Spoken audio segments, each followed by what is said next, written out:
We usually look at April as a time of thaw and rebirth, but the historical record suggests a darker reality.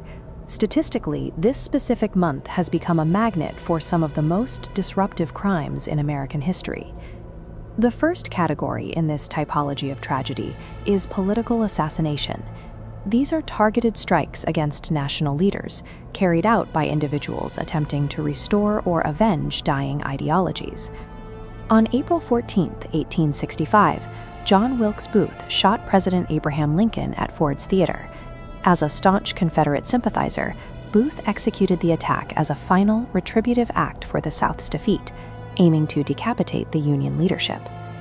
Over a century later, on April 4, 1968, Martin Luther King Jr. was murdered at the Lorraine Motel in Memphis. The death of the civil rights leader immediately triggered a wave of unrest that swept across dozens of American cities. The perpetrator, James Earl Ray, created a dark paradox with his crime. By killing an advocate for nonviolent resistance, Ray's actions immediately resulted in the type of nationwide racial violence that King had spent his career trying to prevent. These 19th and 20th century assassinations successfully removed individual leaders, but the ideals they targeted remained intact. In the decades that followed, the pattern of April violence began to change, moving away from high-profile political figures and toward the general American public. By the 1990s, the nature of these crimes shifted. We began to see a move away from lone wolf assassinations and toward organized domestic terrorism driven by anti-government rage. This tension reached a breaking point on April 19, 1993. A 51-day standoff between federal agents and the Branch Davidians ended when their compound near Waco, Texas, was engulfed in a deadly fire, killing 76 people inside. Exactly 2 years later, on April 19, 1995, Timothy McVeigh detonated a truck bomb at the Alfred P. Murrah Federal Building in Oklahoma City. McVeigh cited the events at Waco as a primary motivation for an attack that claimed 168 lives. McVeigh's background as a decorated Gulf War veteran challenged the national perception of who posed a threat to the country. His arrest forced the public to recognize the reality of domestic terrorism, originating from within its own population. This map connects the geographic progression from Waco and Oklahoma City to the Boston Marathon bombing. The target moved from government installations to a public celebration. The data shows massive increases in federal anti-terrorism spending following these attacks, funding a complete overhaul of security protocols. This sequence of terror attacks led to a change in the physical landscape of the country. Sidewalks, public squares, and office buildings that were once open spaces became monitored security zones. While government buildings were being fortified against political extremists, a different kind of violence began appearing in schools.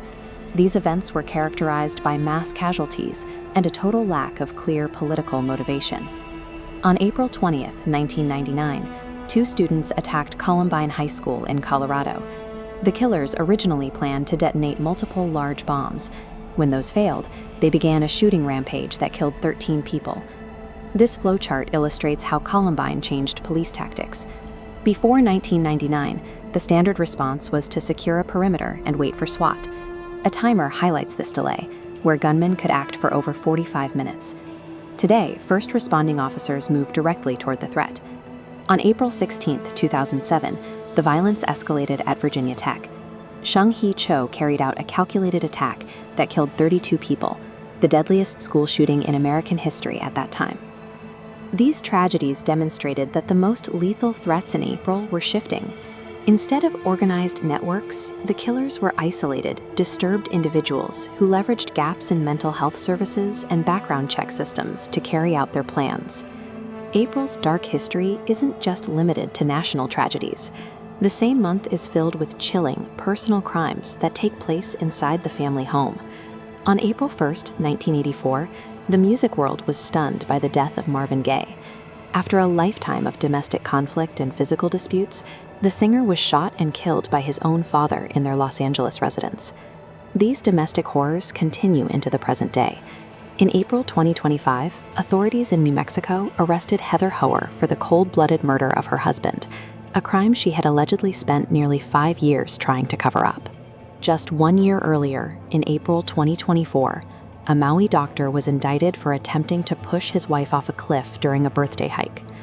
These cases illustrate how violent impulses can hide behind a facade of a successful professional life. This timeline shows an eerie 25-year cycle. On the left is April 2000, when Michael Tansey kidnapped and murdered Janet Acosta.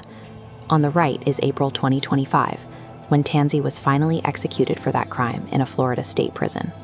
But April has also become a month defined by recovery. Today, Oklahoma City is home to a field of 168 illuminated chairs. Amputees return to run the Boston Marathon every year. Thousands of people participate in a memorial run at Virginia Tech to honor those lost.